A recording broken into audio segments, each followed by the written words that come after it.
আসসালামু আলাইকুম, কেমন আছেন সবাই? আশা করি সবাই ভালো আছেন। তো গত কয়েকদিন আগে এই জমিতে লাউর বীজ রোপণ করছিলাম, তো লাউ গাছগুলা বড় হয়ে উঠতেছে।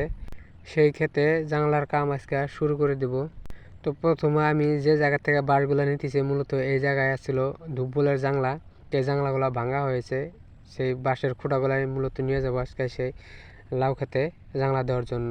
তো বাঁশগুলা খেতে নেওয়ার জন্য ঠেলায় লোড করছিলাম। তো বেশি লোড দিই নাই, তার কারণ হচ্ছে রাস্তা খারাপ, রাস্তা বেশি ভালো না, যেহেতু একলাই নেওয়া লাগবো। উঁচা নামা আছে, উঁচা নামাত মানে উঁচাই তোলা মুশকিল। এদিকে ঘুরি ঘুরি বৃষ্টি পড়তেছে। তো মোটামুটি কয়েকদিন ধরে 3-4 দিন ধরে ভালোই বৃষ্টি, টানা 2 দিন ধরে পুরো বৃষ্টিতে মোটামুটি খেতে পানি বাজা ফেলাইছে, এরকম বৃষ্টি হয়ে গেছে আর কি। তো এই খেতে আমার 2 বের করে লাউর বিচি গাড়তে হয়েছে।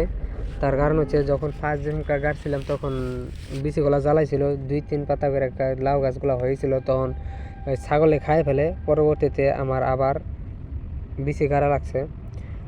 তো আগে যে বিচিগুলো আসছিল সেই বিচিগুলোর গাছ মোটামুটি প্রায় জাংলা ওঠার উপযুক্ত হয়ে গেছে গা। এরপরে আবার নতুন করে আমার গাড়া লাগছে। এই গাছগুলো মোটামুটি এখন 4 পাতা করে হয়েছে আর কি। তো মোটামুটি আমার খুঁটি গাড়া প্রায় শেষ। হ্যাঁ, তো তিল ক্ষেতটা গল্প দেখে গেলাম। তিল ক্ষেত মোটামুটি আমার থেকে লম্বা লম্বা তিল হয়েছে। এর আগে তিল বুনছিলাম, এরকম তিল হয় নাই, কিন্তু এবার ফার্স্ট হয়েছে, অনেক ভালো তিল হয়েছে।